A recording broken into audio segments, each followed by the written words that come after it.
Sir, आपने कहा उनके पास मुद्दे नहीं हैं और ना ही वो विपक्ष की भूमिका निभाने में सफल रहे हैं, लेकिन नहीं सहेगा राजस्थान की थीम पर भी वो आंदोलन वगैरह कर रहे हैं। तो वो कहते हैं कि भ्रष्टाचार नहीं सहेगा राजस्थान, पेपर लीक नहीं सहेगा राजस्थान। इस बारे में आप क्या कहना चाहेंगे?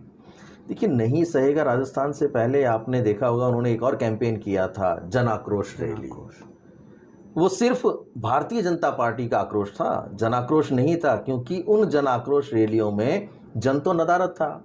आक्रोश कौन कर रहा था हमें भी नहीं पता। कुछ चुनिंदा भारतीय जनता पार्टी के पदाधिकारी कहीं इकट्ठे हो जाते थे, लेकिन जनता उनके साथ कभी शामिल नहीं हुई और ना ही जनता ने रोष इस सरकार के प्रति दर्शाया।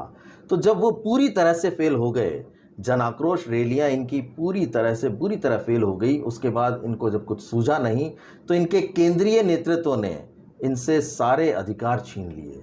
और मैं तो ये भी कहना चाहता हूँ कि इनका केंद्रीय नेतृत्व तो भारतीय जनता पार्टी की स्थानीय इकाई को पूरी तरह से निकम्मा और नाकारा मानता है। इसलिए स्वयं प्रधानमंत्री जी को आवश्यकता पड़ रही है राजस्थान में बार बार आने की। इनके जो राष्ट्रीय अध्यक्ष हैं, राष्ट्रीय नेता जो हैं इनके, वो इस प्रदेश की कमान अब अपने हाथ में ले चुके हैं, क्योंकि उनका भरोसा भारतीय जनता पार्टी की स्थानीय नेतृत्व और स्थानीय इकाई पर बिल्कुल नहीं रहा है। तो इनके सारे कैंपेन्स पूरी तरह से फ्लॉप हो गए हैं।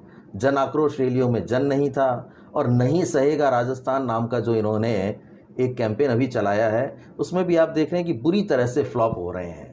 ऐसी कोई घटना नहीं है, ऐसा कोई मुद्दा नहीं है जिसे लेकर ये जनता के बीच जा सकें। आपने उदाहरण दिया, भ्रष्टाचार की बात आपने कही, आपने कहा कि पेपर लीक हो रहे हैं। इस देश के कौन से हिस्से में, किस राज्य में पेपर लीक जैसी घटनाएं नहीं होती हैं? मेरा कहना यह है कि घटना होना अलग बात है और घटना के ऊपर कार्रवाई होना अलग बात है। कोई भी घटना भारतीय जनता पार्टी का कोई सांसद या विधायक एक भी ऐसी बता दे जिन पे प्रदेश की सरकार ने कार्रवाई नहीं की हो। आपको याद होगा कि कुछ दिन पहले भारतीय जनता पार्टी के एमपीज़ ने इकट्ठे होकर दिल्ली में प्रदर्शन किया। किस बात को लेकर किया? कि राजस्थान में भ्रष्टाचार है। अरे, आपने पिछले 4 वर्षों में, जब से आप इस राजस्थान की तरफ से चुन के पार्लियामेंट में गए हैं, तो कभी राजस्थान की जनता के हितों के बारे में दिल्ली में प्रदर्शन किया क्या? क्या आपने कभी राजस्थान की जनता की आवाज़ वहाँ संसद में उठाने का प्रयास किया क्या?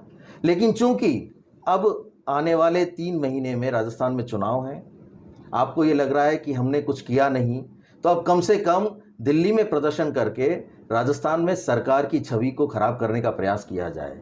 सिर्फ इसी वजह से आपने वहाँ प्रदर्शन किया।